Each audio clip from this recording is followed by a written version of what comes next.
আসসালামু আলাইকুম। সবাই ভালো আছেন নিশ্চয়ই? আমি ফাতেমা করমচা পেজ থেকে আজকে নতুন একটা রেসিপি নিয়ে এসেছি। খিচুড়ি। অনেকে অনেক নামে চেনেন। সবজি খিচুড়ি, লেটকা খিচুড়ি বা নরম খিচুড়ি। এখন শীতকাল আসি করছে। বাজারে এখন প্রচুর নতুন সবজি দেখা যাচ্ছে শীতকালীন। এই সবজিটা খাওয়ার সবচেয়ে উপযুক্ত সময় এই শীতকালেই। আমি এখানে লাল আমন চাল নিয়েছি, তার সাথে ৩ রকমের ডাল, মসুর, মুগ ডাল আর হচ্ছে আস্ত মাসকলাইয়ের ডাল নিয়েছি।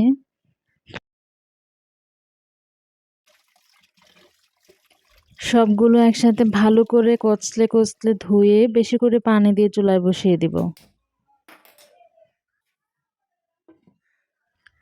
চাল ডাল ফুটতে আমরা সবজিটা কাটাকুটি করে ফেলি। এই খিচুড়িতে যত বেশি সবজি দেওয়া যায় ততই মজা। মূলত সবজি খাওয়ার উছিলা বলতে পারেন এই খিচুড়িটাকে। আমি এখানে আজকে ফুলকপি দিব, আমার গাছ থেকে পাড়া কয়েকটা বরবটি ছিল সেগুলো দিব, আলু দিব অল্প করে, মূলা দিব, আর দিব হচ্ছে গাজর, দিব মটরশুঁটি, মিষ্টি কুমড়া।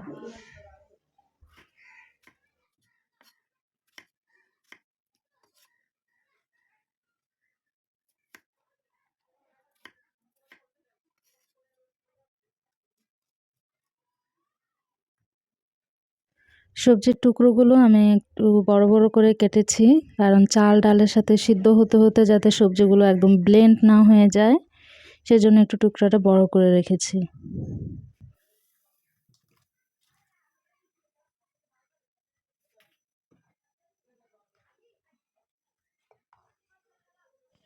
মটরশুঁটি আর গাজর এই দুইটাই আমার ছিল ফ্রোজেন গত বছরের। ফ্রিজ থেকে নামিয়ে সঙ্গে সঙ্গে দিয়ে দিতে হবে।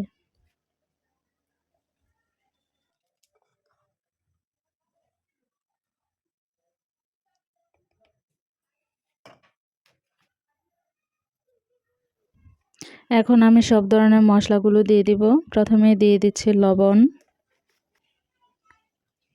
মরিচের গুঁড়া, হলুদের গুঁড়া, জিরা আর ধনে গুঁড়া একসাথে দিয়ে দিচ্ছি, দারুচিনি, তেজপাতা,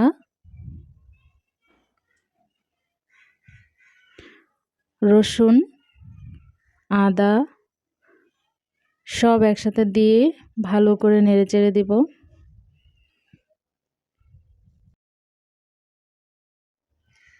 ঢাকনা দিয়ে মিডিয়াম আঁচে এখন সবগুলো একসাথে ফুটিয়ে নিব।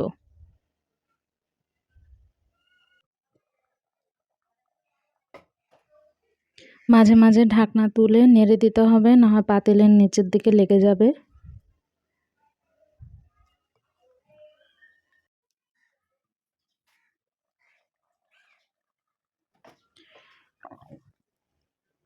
মোটামুটি সিদ্ধ হয়ে গেছে। এখন আমি চাল ডাল সবজি সবগুলো একসাথে একটু হালকা ভেঙে ভেঙে দিব।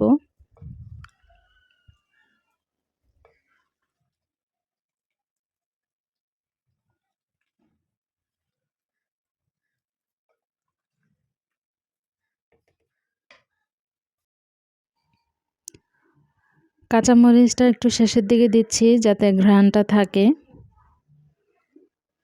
সবশেষে একটু পানি পানি থাকতে আমি এখন ফোড়ন দিয়ে নেব। তেলের মধ্যে পেঁয়াজ দিয়ে জাস্ট লাল লাল করেই ফোড়নটা দিয়ে দিব।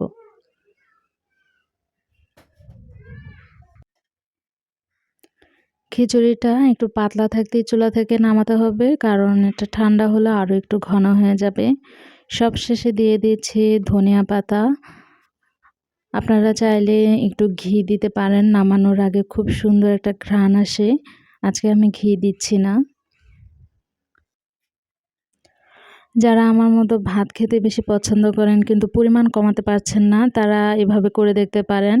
এভাবে কিন্তু ভাতের পরিমাণটা একদম কম, আর সব রকমের ডাল এবং সবজির একসাথে দেওয়াতে এটা পুষ্টিগুণও অনেক বেশি। ডিম ভাজি, মাংসের ঝোল কিংবা আচার দিয়ে খেতে খুব মজা। আমি আজকে রসুনের আচার দিয়ে খাচ্ছি। তো রেসিপিটি কেমন লাগলো জানাবেন। সবাই ভালো থাকবেন আর দোয়া করবেন আমার জন্য। আল্লাহ হাফেজ।